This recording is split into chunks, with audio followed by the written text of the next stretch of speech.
If your card won't add to Apple Pay, there are several possible reasons for this issue. Your bank or card provider may not support Apple Pay, or your device may not be updated to the latest version. Additionally, Apple Pay may not be supported in your country, region, or county, or you may have an unstable internet connection.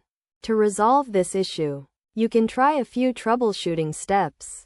First, contact your bank or card provider to confirm if they support Apple Pay. Next, update your operating system to the latest version by opening your phone settings, going to General, and tapping on Software Update. You can also check if your country or region supports Apple Pay by visiting the Apple Support website. Furthermore, ensure that you have a stable internet connection and that your device is compatible with Apple Pay.